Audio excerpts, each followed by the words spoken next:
अस्सलामुअलैकुम, मैं हूं फाइजा सदुज़ई और आप देख रहे हैं मेरा यूट्यूब चैनल। नाज़रीन, इंपॉर्टेंट खबरें आज की इस वीडियो में आपके साथ शेयर करूंगी और सबसे इम्पॉर्टेंट खबर ये है कि इमरान खान साहब ने यू टर्न ले लिया है, जिसके लिए खान साहब मशहूर हैं।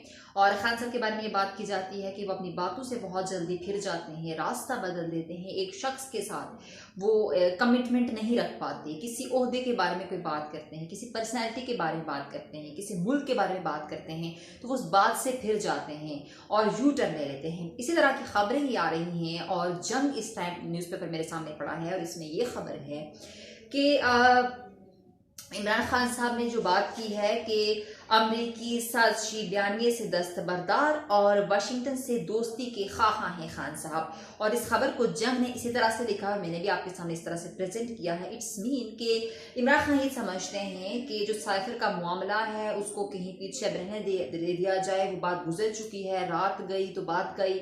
तो इसी वजह से खान साहब भी ये चाहते हैं कि जब वो हुकूमत में आएंगे तो हुकूमत के आने के बाद जब उनकी हुकूमत एग्जिस्ट करेगी, जब वो दोबारा से वज़ीर आज़म बन जाएंगे पाकिस्तान के, तो वो अमेरिका के साथ अच्छे ताल्लुकात चाहते हैं। वो ये ख्वाहिश कर रहे हैं, डिमांड कर रहे हैं कि अमेरिका भूल जाए कि जो हुआ वो माजी था, वो गुजर गया, वो उस पर जो है पानी फेर दो और आगे एक नई दुनिया बसाओ। और इमरान खान साहब की ये ख्वाहिश है कि वो एक नए तरीके से डील करें, नए तरीके से मामला सेटल करें, नए तरीके से खारजा पॉलिसी को चलाएं। और अमेरिका के जो भी सदर होंगे, जो बाइडन होंगे या ट्रंप होंगे, जो भी अमेरिका की नई पॉलिसी होगी, जो भी वहाँ की हुकूमत होगी, चाहे वो डेमोक्रेटिक हो चाहे वो रिपब्लिकन्स हो, उनके साथ खान साहब के ताल्लुकात अच्छे हों। खान साहब की ये ख्वाहिश है और उन्होंने कहा कि जो वो उन्हें बात की थी कि बाहर से इम्पोर्टेड हुकूमत, उन्हें कहा कि उनका कसूर नहीं है, मुझे अपनी हुकूमतों को गुस्सा आता है कि हुकूमतें क्यों बिकती हैं। तो इस तरह की बातें खान साहब के कहने का मकसद ये था। और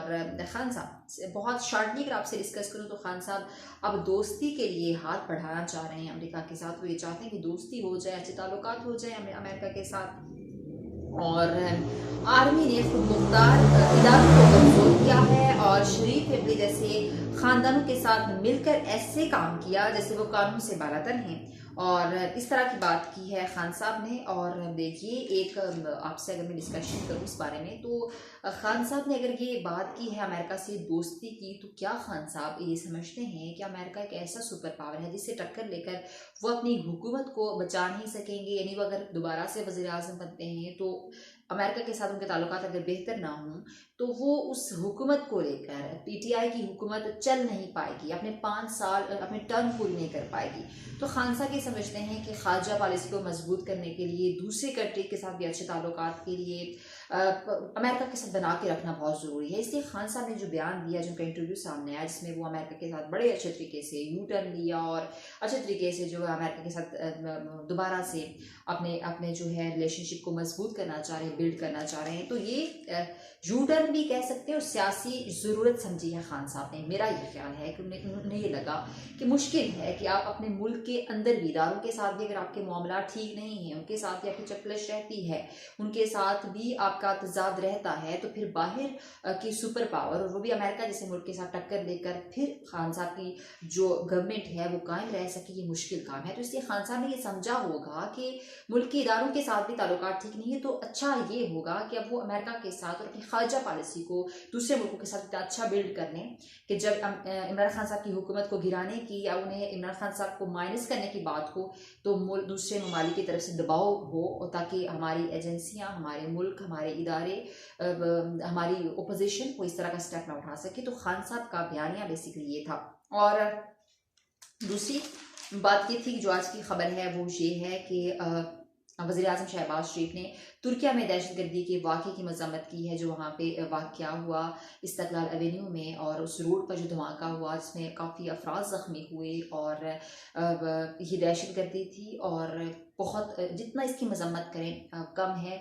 कोई शख्स कहीं पे भी गुनाह करता है तो वो गुनहगार है, और कोई शख्स किसी को भी कत्ल करता है, किसी भी मज़हब का हो, वो गलत है, वो गुनाह के ज़ुमरे में आता है, वो पूरी इंसानियत का कत्ल करता है। तो हम भी इसकी मज़म्मत करते हैं। वज़ीर आज़म शहबाज शरीफ साहब ने बिल्कुल मज़म्मत की है इसकी। और उसके बाद जो अगली खबर थी वो ये थी कि अरशद रशीद साहब जो पोस्टमार्टम तस्वीर लीक होने पर 3 जो तहकीकाती कमेटी का इजलास आज होगा, उसमें बेसिकली ये बात होगी कि पोस्टमार्टम तस्वीर की लीक होने की तहकीकात के लिए जो बनाई गई थी committee Pakistan institute of medical sciences, और ये आज तहकीकात करेगी कैसे जो है वो तस्वीर लीक हुई हैं पोस्टमार्टम की और किसको दी गई हैं, पहले ही लीक क्यों की गई।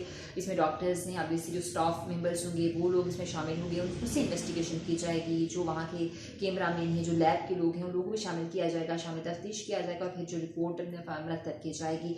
तो कुछ खबरें थी जो आपके साथ रखना आपके सामने ज़रूरी था और मुझे लगा कि आपसे बात करनी चाहिए। और फिर जो है मेरी कोशिश थी कि आपसे जो है वो इस बारे में आपसे डिस्कशन की जाए। और लेटेस्ट अपडेट ये है कि वज़ीर-ए-आज़म शहबाज शरीफ लंदन से पाकिस्तान रवाना हो गए हैं और बहुत जल्द जो है वो पाकिस्तान पहुंच जाएंगे। कुछ दिन पहले से वो आना चाह रहे थे मगर उनकी तबीयत नासाज हो चुकी थी, लिहाजा वो लंदन से पाकिस्तान रवाना हो गए हैं और ऑब्वियसली पहुँच जाएंगे वो पाकिस्तान। तो ये कुछ ताज़ा तरीन अपडेट्स थी जो आपके सामने रखना जरूरी थी। वीडियो अच्छी लगी चैनल को लाइक करें, शेयर करें, सब्सक्राइब करें। अपना बहुत सारा ख्याल रखें। अपने मेज़बान फायजा से को इजाज़त दीजिए। अल्लाह हाफिज़।